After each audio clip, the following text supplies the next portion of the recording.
Hello folks, Marco here. Today I'm gonna talk about this NK guitar. One of my newest acquisition, actually not very new. I've been playing this guitar for months now, but I'm still experimenting with it. This time around I want to do the same typical review where I'm trying to show you guys what it can do from a general standpoint, since I bought it for myself with my own money and for my own needs. The usual disclaimer doesn't apply here. I bought this on AliExpress, and so this video is not sponsored by anyone.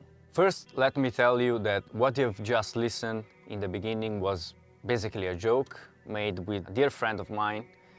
We tried to make the most generic riff salad Djent song that you can, and we included all the key ingredients, starting from the acoustic sounding arpeggios from Tesseract with the dissonance and the riffing of Meshuggah, using all the long time abused rhythmic patterns that we all know. Let me do a little rant here. The world doesn't need another song with riffs like that. I mean, I'm seeing more and more YouTubers showing you guys all these tutorials on how to play Djent, showing all the same things over and over, and it's starting to make me sick. Even though I was myself guilty of doing so, not doing tutorials, but back when it all started, like around 2006-07, I guess. But nowadays, please stop doing that. Do like me. I try to make different things and I fail, but at least I try. Anyway, the intro song was the NK guitar straight into my interface with Neural DSP Gojira and using the split sounds. If you're not new around here, you know I love single coils and everything close to them. I made a thing also with the full humbucker.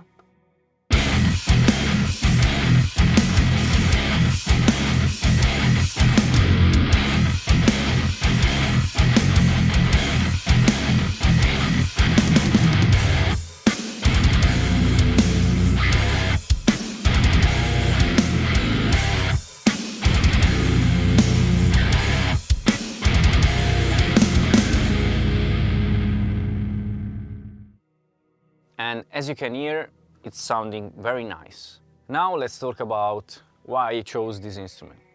Before this one, I had a custom UFXII 8-string with all the bells and whistles, with stainless steel fan frets, a Basi signature pickups, all high-quality woods, high-quality hardware, and so on. But my journey with the 8-string was short. The most important issue was that I couldn't handle the muting. The neck was too wide for my hands, despite being pretty slim. Also, I never liked active pickups. I tried anyway the Basi signature set, but didn't like them, especially the full sound of the humbuckers. On top of that, some minor issues with the tuning stability of the instrument. That was of the guitar itself, and that didn't satisfy me. And another old thing with the brand, but that's another story.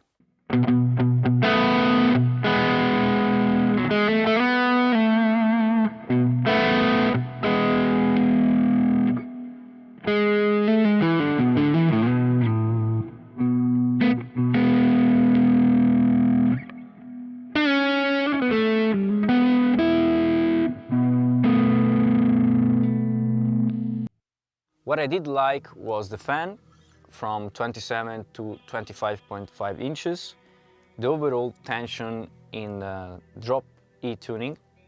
So I said to myself, why not trying the drop E tuning in a 7-string? I became aware pretty quickly of the few guitars around with this kind of specs, and those I found were far too expensive. Then I came across NK, since they had all I was asking for a very affordable price, I took the chance. I didn't want a custom instrument for the time being, and I wasn't expecting this instrument to be flawless, but it did surprise me on many levels. At the moment I'm experimenting with gauges, because I have a big problem. The third string is a wound string. I love bending, and I can stand this third string being wound and the tension overall, since I'm with a 13 to 80 set, it's a little bit too much.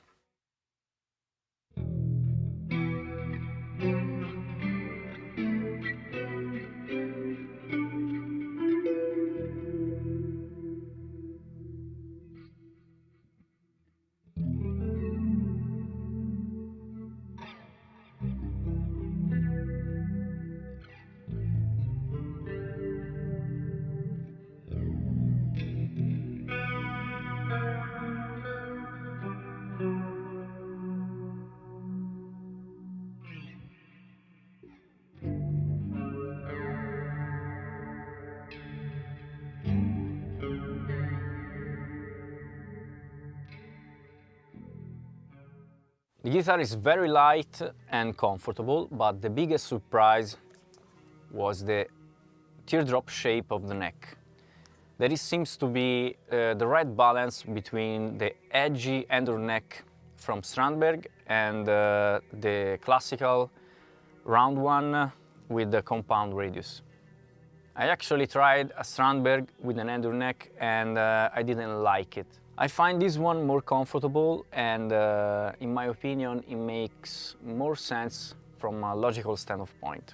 The proper or classical position, maybe it's not my thing or your thing. I mean, I've seen with a lot of my students that everyone has its own technique. I think that having straight line is not the right way, but this is very, very personal. This is my opinion. One other thing that blew me away was the tuning stability of this guitar. Let me get this straight, these machinettes are not great. They are hard to turn, these little screws are finicky to work with, and this is not a great material, I think it's plastic. But between the hardware and the neck, this guitar has a stunning tuning stability, even better than my UFXII 8-string that I had before. These fret ends are the best one I've seen in such a long time. They are rounded off and they end before the fretboard, so you don't feel anything on the side of the neck. Even though I have my action pretty low, I don't have any buzz anywhere. This is something that sometimes you don't find, not even in some UFXII guitar. But let's see if there are bad things about this guitar. The only one I can actually tell you about, the pickup cavity are completely full of scratches. I have a big one here. If this was a custom guitar, I wouldn't accept it. But for this kind of money and there's so many good things, other good things about it, this is fine to me. I sent an email to the guy about the scratches and they told me they would send me another body, but I'm waiting for about 8-9 months now, and I don't think that is going to happen. Also, the communication with the NK is horrible. Before you go get by an NK, be aware. I've seen a lot of stories of people seeing something on the pictures of these guitars and receiving something else, like a different bridge or the figuring of the woods or the amount of roasting the neck, like the Kiso story. I think I got lucky. There are some scratches, of course. I will try experimenting with it and I will keep you updated on how it goes.